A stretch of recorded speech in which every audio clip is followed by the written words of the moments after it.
All right. How you feeling, baby? You feeling good? I'm feeling good. We're in the final couple of days before the draft. I got my final mock draft 2.0 out. I like how it came out. And, yeah, just letting the chips fall where they may. Well, I was thinking corner now because of the whole Jaylen Ramsey thing. Yeah. But now the Will Johnson news with all those injuries,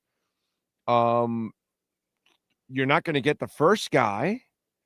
So I don't know if you don't get what is it, Jihadi Brown. Right, that's it. So how do you Jade Barron. Jade Barron. Sorry, I heard you say Brown.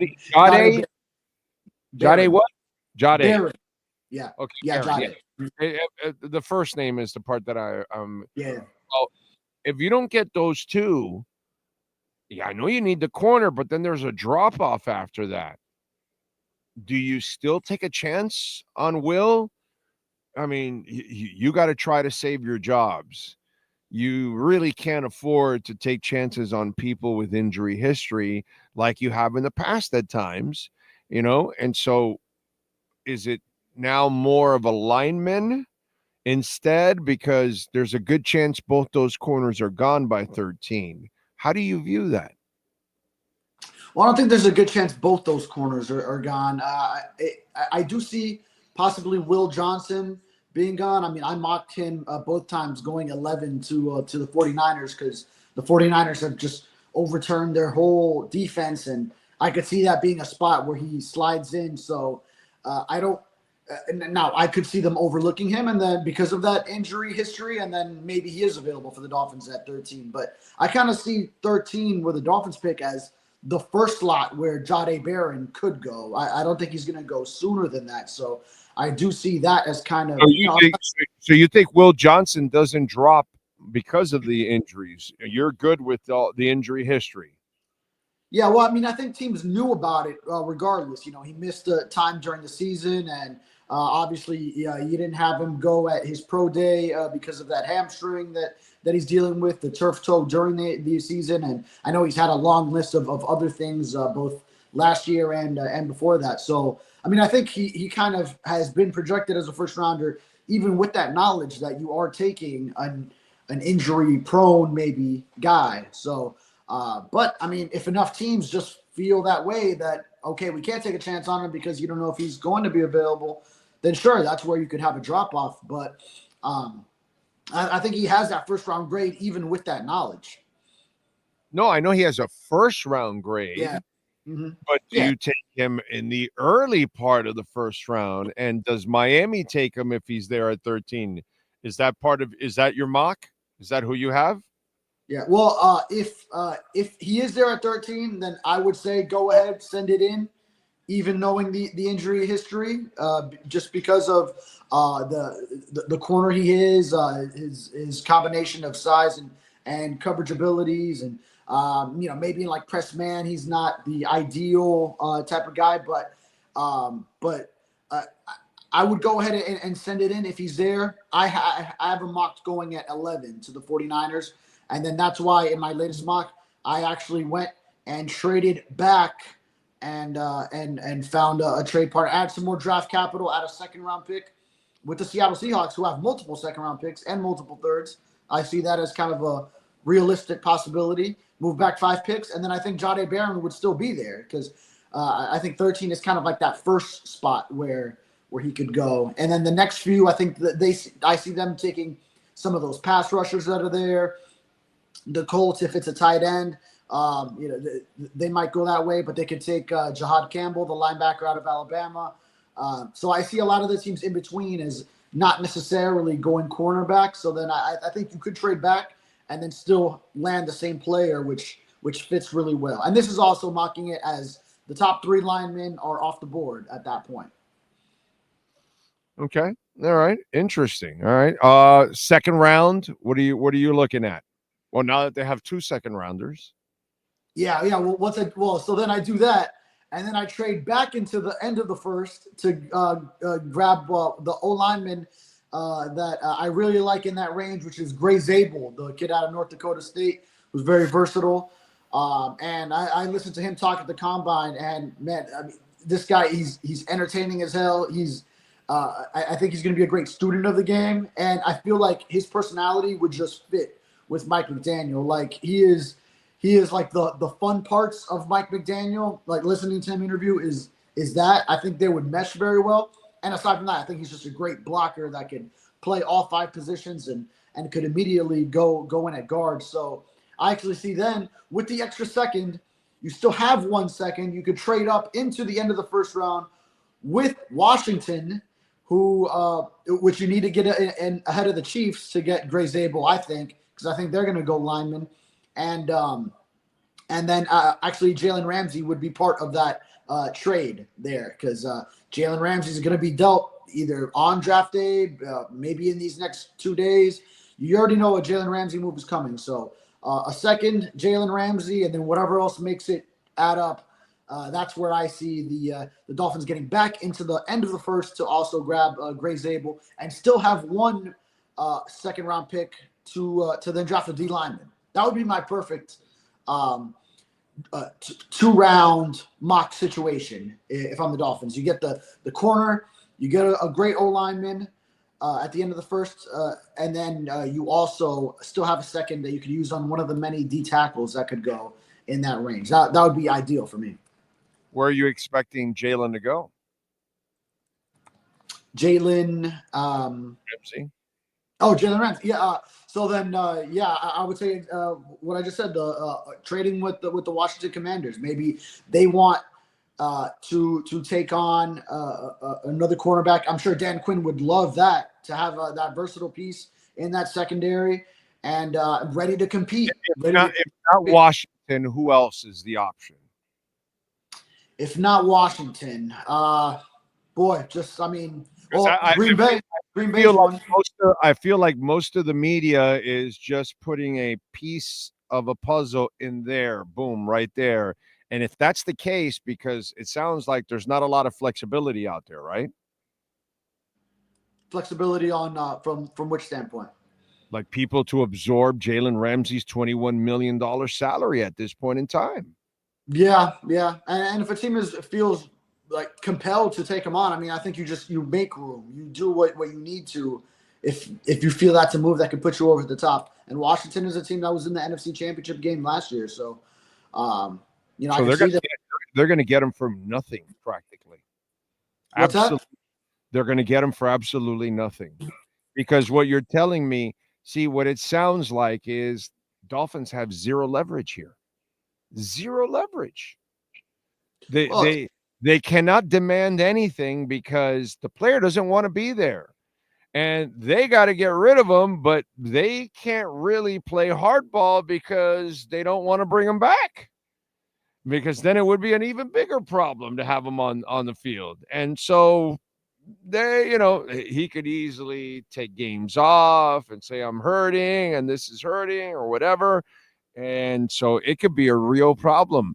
Miami has, if Washington's the only thing that people can come up with, then that tells me nobody has $21 million slot.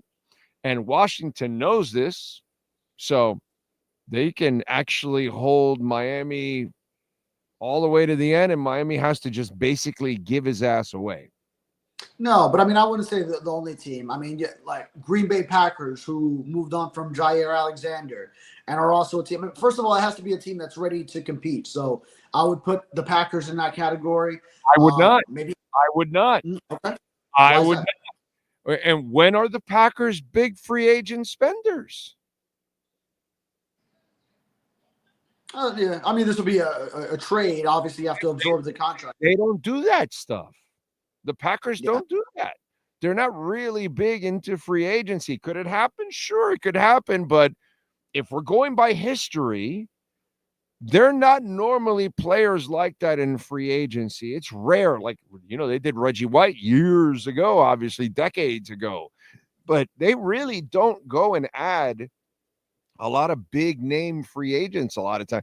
Most of it is all homegrown, and then they just let it go, and then they just continue to draft from within. You know what I mean? Just like their quarterbacks. It's one of those things that it just not. I would say very slim, unless Miami's going to pick up 10 of the $21 million. Something like that might be necessary. And then you're in deeper cap hell if you're the Dolphins. But, I mean, you can spitball more teams, though. Minnesota Vikings. Would Brian Flores love to have a versatile piece like Jaylen Ramsey with how he likes to mix and match coverages and bring them in on a blitz and different things? I mean, I'm sure he'd love that. Maybe the Texans, and you pair him with Derek Stingley over there. There's Do they have the cap space? Denver, maybe. Those teams have the cap space for that. Oh, I'd have to check on every team's cap space, but yeah, if you get the combination of a team that's ready to compete, needs a versatile player in the secondary who can do many things, be that Swiss Army knife, and really wants to take that step to get over the top, then yeah, you can find a trade partner with the combination that they can also absorb the salary. It's kind of sad. It's kind of sad. He's put them in an impossible position, an absolutely impossible position. They're not going to get what they even come close to wanting for him. Not that he's worth a ton right now at this age and that salary, but you're not even going to get close to what would be market value at this point, maybe a third, a fourth rounder or something. You're not even going to get that, dude. You'll get a 6th or 7th rounder just because you're taking the salary off your hands. I mean, it's just, or you'll move up in the 4th round or something, or in the 3rd round, a couple of spots or something. I don't know. I just don't really see that. Where do the Dolphins have any leverage here for this? Yeah, they don't, and I think that's kind of part of why it got out there last week is get the word out there. We're trying to find suitors, right? Where because otherwise, then these negotiations would be going on in the background behind closed doors, and then you just find out once it's done, like sort of similar to the Tyreek Hill thing where it was all like quiet, and then just one morning, boom, it's done. It happened. And I think probably the Dolphins were having some trouble finding that team to take them. And then that's when it's like, okay, this is the day Chris Greer is scheduled to go talk. Let's get the word out there. Like, try to ramp up some momentum to put the word out and get teams intrigued if they are. You get any word from anybody in the building on the whole Tyreek situation? On Tyreek as far as his incident off the field? Or just dealing with them from this point on? What are they going to do? How are they going to handle this? Because obviously they're all trying to save their jobs, and this fool can make it so much harder on them on a consistent basis. So I'm just wondering how they're going to handle all this craziness. Yeah, I think internally it's the you got to make it work mindset. And I think actually inside the building, they've maybe even been a little bit more optimistic with how he's been in there. And no, I mean, more than you'd expect. I mean, because I know right now it's like everything's terrible with Tyreek. I think just a little bit more than you'd expect. Yeah, but how do you believe anything he does? Says he has no consistency in his life. There's nothing that he says that he actually follows through with. Everything that he tells you, he lies about it because he ends up going the other way in everything that he tells you. So, I mean, that's just that's a face that they're putting up. But deep down inside, there's no way they actually have that confidence. No way. Of course, because you've given him so many instances, so many opportunities to prove it, and then he usually does let you down with something going on off the field, something that he says, something that he posts. But yeah, I do know the early offseason portion, he was in the building a lot more than he's been in other years, and then also you did see in the Dolphins team release video from the first day of the offseason workout program. He was there, and that's an extremely voluntary offseason workout. It's stage 1, which is like the superstars and the veterans usually they're not out there for all that, maybe like here and there, but two guys that were there checking in, or Tyreek and Tua. So it gives you a little bit of hope that maybe with whatever you could grab from this point in the offseason, hey, if those guys are there on day one of the offseason workout program, which veterans and guys who have already made their money, they can go do whatever they want. They could go work out on their own. They could go vacation if they want to. But those guys were there. So that at least gives you a little semblance of some positivity at this point in the offseason. Well, let's hope so, bro, because right now it's hard to feel any kind of positivity for these guys and for the coach too. I mean, I've talked to quite a few people in that building, and most of them don't have any confidence in McDaniel, dude. So I don't know who you've talked to, but there are people in that building that they're just kind of, their hands are up in the air like, we got no control over this, that kind of stuff. And so that to me is like somebody was asking now, I'm hoping that McDaniel learns. Where's the same as Tyreek, except it's different. Tyreek's are, stupid issues that he continues to have. Well, with McDaniel, it's the same mistakes on a consistent basis, the same mistakes 3 years in a row. I mean, really, where's the proof that McDaniel's actually going to figure it out in year 4? Yeah. And here's the key thing is he could have felt like he got away with it those first 2 years. Like, he still made the playoffs, which in the grand scheme of the Dolphins the last 20 years, you still take it as a net positive, even if, late in the season in 2022, you had a 5-game losing streak, and then you just had to sneak in at the end. And then 2023, you went from having a shot at the number 1 seed, and then in 2 weeks, you blow the division, and you end up number 6 and going to frigid Kansas City for a wild card playoff game where you get smoked there. So I think even with the shortcomings, I think that year he had the number 1 offense. So he probably still could have come away feeling like, okay, no, I've got some of this figured out. It's just now we just got to get over that hump. And then I think 2024 was probably a very humbling season for him and the organization, where the second you feel like you got something figured out and that you're just a step away from getting over the top, this game will humble you. So I think now it could be, you just hope that's the moment that brings him back to then reassess things that maybe were done incorrectly the first 2 years, but he maybe felt like, I got away with it a little bit and I could keep doing it that way because we're still a playoff team if I do it that way. Where now, no, you got to correct all those little things and then start from there and then see where it takes you in 2025. And if it doesn't, if the season goes awry again, then that will probably be it for the combination of him and Greer. Well, let me and listen, you're talking about a guy that not only has to figure out what he hasn't been able to figure out for the first couple of years, but then you're also asking him to overcome a roster that is not going to be nearly as good as it has been the last 2 years. And it's what I was explaining to people, that if they would have had success the last 2 years and gone in the playoffs and won some games, this year, guys would have sacrificed, guys would have stuck around, guys would have tried. But because of your failures the last 2 years, now your team has lost key pieces and key leaders and all of that.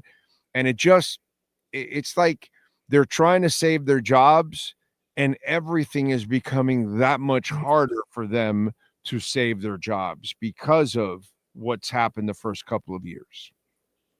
Yeah. And now you're backed into a corner, and you have to play this out with the intention of presenting the best 2025 team you can, because if not, then you're not going to be around for 2026. So that's the other part is if there are moves to be made that would be better for the future, I don't know if this regime can afford to go that route, because you got to make sure you're in the best position for 2025. So if a team's giving you a better deal on a 2026 pick, then you might have to turn it down, because as a front office, you got to save your job for this season. You have to prove that you have this thing going the right direction this fall and this winter before January, when another decision will be made on whether Stephen Ross is moving in a new direction, or if he's putting out another statement saying, although the status quo was not acceptable, I'm bringing these guys back.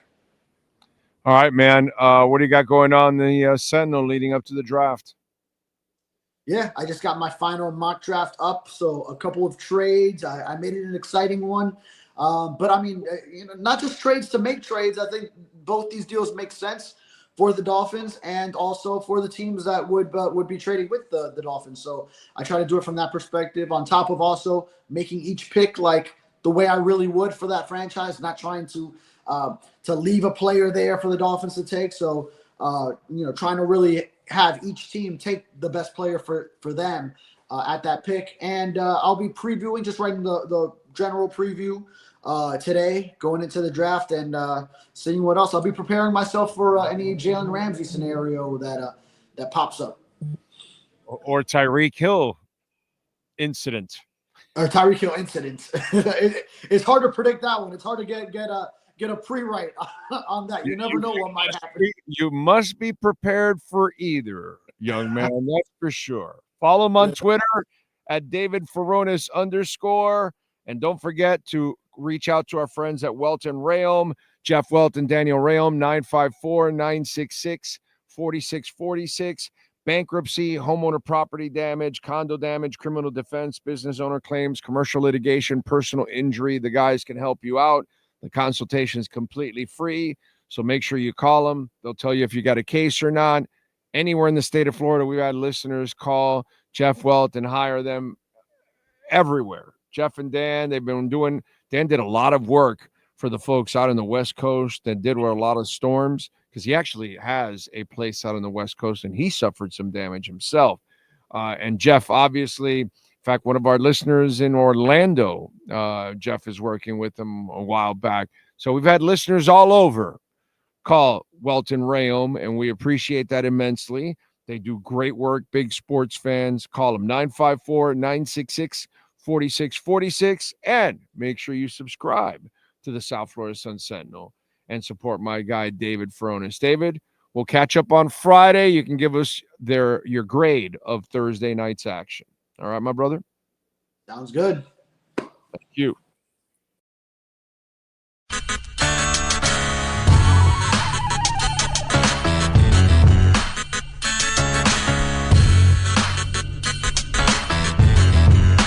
This is the Big O Show.